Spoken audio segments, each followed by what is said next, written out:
यहाँ पे चाय बहुत ही देसी तरीके की बन रही है। आप देख सकते हैं कि मिट्टी का चूल्हा, इधर इलेक्ट्रिसिटी या फिर गैस वाला कोई वो चूल्हा नहीं है, और यहाँ पे लकड़ी के थ्रू आग जो है वो जलाई जा रही है।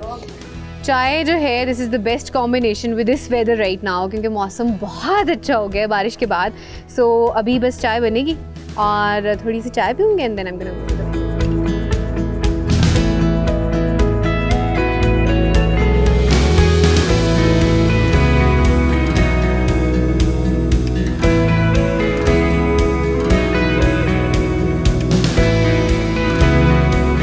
बेसिकली चाय बनाई अंकल ने है, लेकिन मैंने ऐसी बस थोड़ा सा इसको हिलाया है, बट बहुत मज़े की चाय है। ख़ासतौर मुझे लगता है मौसम शायद ऐसा हो ना, और जब जगह ऐसी हो और नज़ारे इतने खूबसूरत हो, तो फिर शायद चाय का जो टेस्ट है वो ज़्यादा मज़े का लगता है। तो बस मैं अब इसको ख़त्म करूँगी and then we will go आगे।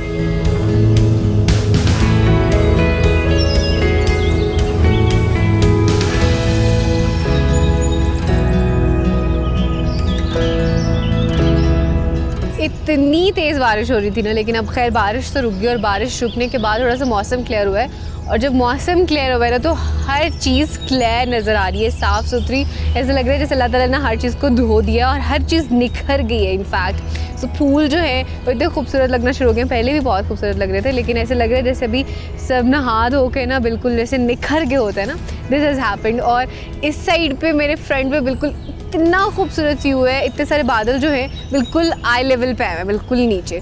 सो I could see them clearly as well, they are looking super beautiful. वैसे बादल हैं बारिश वाले भी ना, कुछ काले बादल भी हैं, बट वो थोड़े दूर है, तो अब देखें बारिश होती है। हल्की हल्की बारिश जो ना वैसे शुरू हो गई है।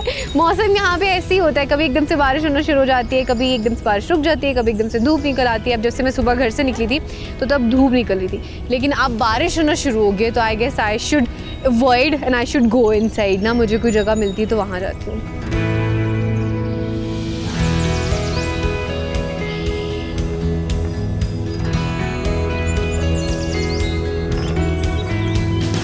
मेरे पीछे आपको दो चोटियाँ नज़र आ रही होंगी। एक तो चोटी जो है ना वो स्नो से कवर्ड है और उसका नाम है मेंदा, और उसके साथ एक और चोटी आपको नज़र आ रही होगी, वो सारी जो है वो ग्रीनरी से कवर्ड है, उसका नाम है जोली। अच्छा, जो ये वाली चोटी है यानी कि जो इस तरफ है थोड़ा सा लेफ़्ट साइड पे जो स्नो से कवर्ड है, उसके बिल्कुल टॉप पे जो है वहाँ पे इंडियंस जो है उनकी चौकी है, और उसके पिछली साइड से इंडियन ऑक्यूपाइड जो कश्मीर है वो शुरू हो जाता है।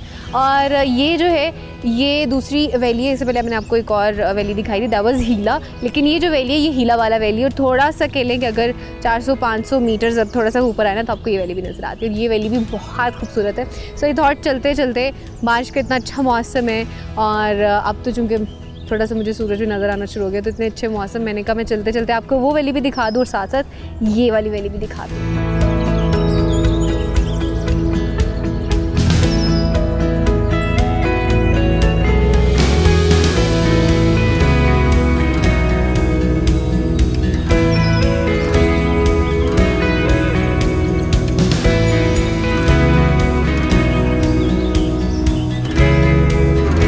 I was on the main road, और वहाँ पे मुझे कुछ लोकल्स मिले, तो उन्होंने कहा कि आपको हम ऐसी जगह पे लेके जाते हैं जहाँ से आपका जो व्यू है वो क्लियर आएगा और आपको जो जगह हैं ज़्यादा अच्छे से भी नज़र आएंगी। So actually I was looking at this place, लेकिन जब मैं अभी करीब आई हूँ and I have seen this is so beautiful, करीब आके जो व्यू है ना वो और भी ज़्यादा खूबसूरत हो गया। So I was here for this place specifically, but यहाँ पे चूँकि ये एक गांव है और यहाँ पे बहुत सारे लोग जो हैं वो भी मौजूद हैं in their homes as well, and I am seeing their homes and they super beautiful. यहाँ पे आपको पता है कि घरों का जो स्ट्रक्चर होता है बहुत डिफरेंट होता है, बेसिकली बना इस तरह से होता है, इस तरह से आप किसी भी घर को देखेंगे ऐसे होगी उसकी डायरेक्शन, उसकी छत की। वो इसलिए होती है क्योंकि यहाँ पर स्नोफॉल होती है, और स्नोफॉल से बचाने के लिए घर को इसकी डायरेक्शन यूँ रखी जाती है ताकि अगर बर्फ़ गिरे तो वो नीचे छट जाए। लेकिन ये होता है कि उनका स्ट्रक्चर इस तरह का इतना खूबसूरत एक कह लें कि पूरा ओवरऑल आपको एक दे देता है ना, that it gives you really good look. तो घर जो है इस तरह की जगह पे और इस स्ट्रक्चर के बने हुए घर बहुत खूबसूरत लगते हैं। सो घर तो मुझे नज़र आ रहे हैं, वहाँ से मुझे लोग भी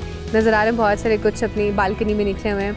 तो यहाँ पे बाड़े भी बने हुए हैं जहाँ पे लोगों ने अपनी भैंसें, बकरियाँ और गाय वगैरह जो बांधी होती हैं, और यहाँ पे बाड़ी भी बनी होती है। बाड़ी एक ऐसी बाउंड्री, एक ऐसी स्पेसिफिक प्लेस होती है जहाँ के अंदर उन्होंने सब्जियाँ जो हैं या कुछ फ्रूट्स या बेसिक छोटी छोटी चीज़ें इस तरह की वो लगाई होती है, विच आई कुड सी क्लियरली घर के बिल्कुल पास ही।